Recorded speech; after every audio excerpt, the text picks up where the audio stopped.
Hiya people, and welcome to the new little series I'm going to start putting together about Lambretta maintenance. Basic maintenance that ideally you'd be able to do yourself if you own a Lambretta, in order to keep costs down basically. It's handy if you can just do basic stuff yourself obviously. So anyway, this is part one. What I'm going to do is, well, have a look at the brake shoes in the back hub on the GP that I've restored. Now, to tell you the honest truth, I've already done this, and I made this video earlier, or I thought I did, but didn't record it, as you do. So I'm just going to fly back through it and show you what I've done. I mean, I've already changed the brake shoes, these are the old ones, but basically this is sort of what I did and what you need to do. So anyway, so obviously when your brake's worn out, you'll just know a massive notice a massive decrease in the efficiency of the thing. You might have difficulty setting up the back brake, as I did with this one. So this is sort of what you need to be doing. So you'll be presented with your own back wheel, obviously. I've gone through and undone all this stuff already, and I've got it up into the air already, which is essential for doing this. But you might find that you're going to have to crack that nut, untighten that nut, when it's on the floor, and get someone to press on the back brake or whatever, because it can be a bit of a nightmare to get off if they've been run a while. So I've undone all this stuff, obviously. So you've got like this locking plate here, which is held in place with that little Allen bolt thing that I've already undone. So remove that. Let's put the shit over here. Remove that. You can then take that off, which allows this to be untightened.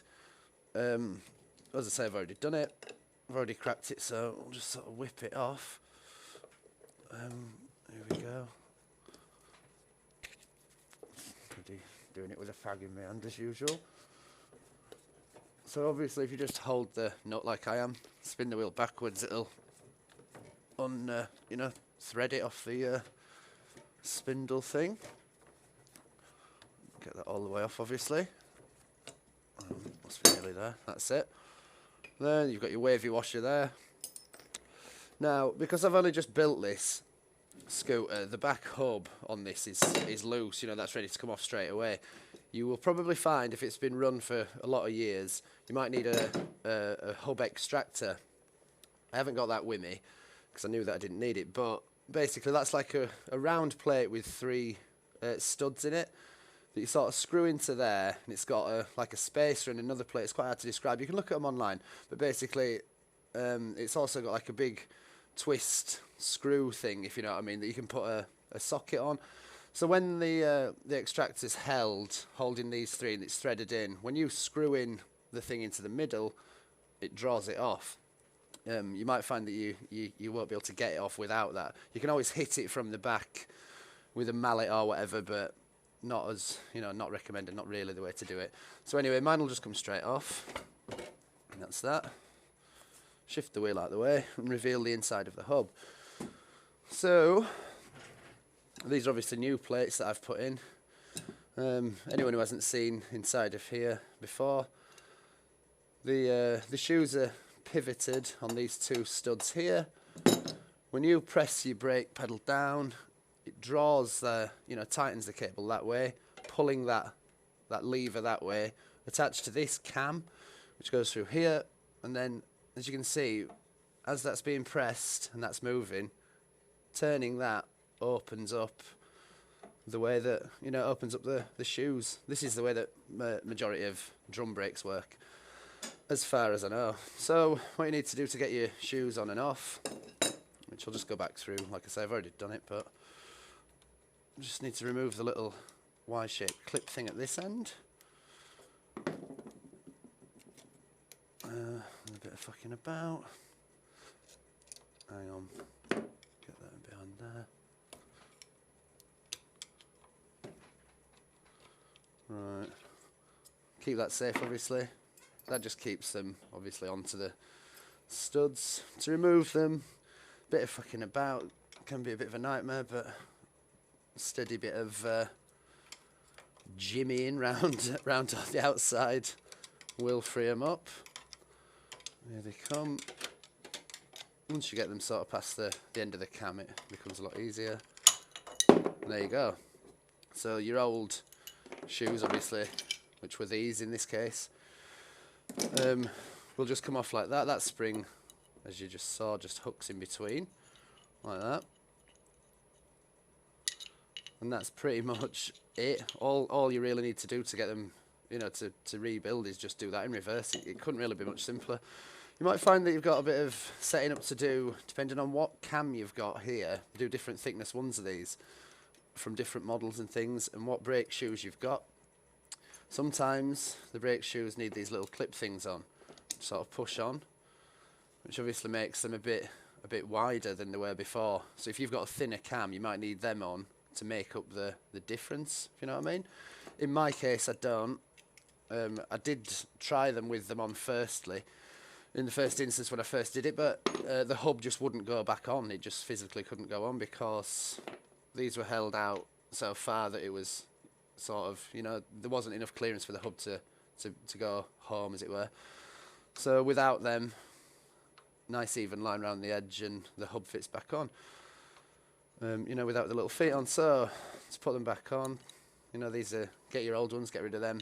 These are your new ones. And it's worth mentioning at this point, if they've been on for years, it's very likely there's going to be a load of dust in here, like brake dust, which does contain asbestos. And you don't want to breathe that in. So to get them back on, find it's easier if you just put them on a bit, you know, not all the way on, but just push them on a little bit onto the little studs. Then when that's sort of flat, a bit of effort, you can pull them round like that, and then they're sort of ready just to be tapped home. So that end, that end. Now that's them they're reinstalled. So they'd be, you know, they're the new ones. Get rid of the old ones, obviously, and that's it. Put the clip back on. Don't forget to put this back on because it's a really important little bit. That's it. Just make sure that's firmly seated. No harm in just having a little press or two of that, making sure it's doing what it should.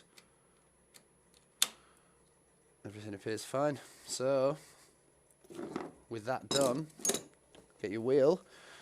Worth mentioning actually at this point is this cone here, which is called the hub cone. You need to get this sort of set in and make sure, sorry, that the gap is on one of the splines there. You don't want that to have, you know, to be in the gap, if you know what I mean. You want it to stand up on the top of one of the splines. So just check that's right. Can't remember why you have to do that, to be quite honest with you, but a much more experienced scooter guy told me that, so I'll just do it. And that's it. Get your wheel back. It's got a bit scuffed already, but there you go. Get that back on. Line it up with the splines. And there you go. That's back in and on. Give me a quick turn. A little bit tight at the minute, but it will free up. You've always got a bit of adjustment on the little adjuster at the back. So, with that done, go ahead and put your wavy washer back on. Don't forget that. So just stick that straight on. You need to get your big nut, put that back on. Oh shit. Let's get that going. That's it. And that's, you know, basically it. You just wind that all the way back, obviously. And then get that, your little locking plate, which will go on when that's fully seated. That just goes back on. You might find that you need to turn it a bit more just to make sure it lines up with one of the little holes. And that's it. And put that back in. The little locking nut thing for the locking plate. And that's it. That's how to sort of do the brake shoes on a scooter. So, you know, that's it, I guess. Thanks for watching the vid. Subscribe if you like this kind of thing, and I'll be making a lot more vids in the future.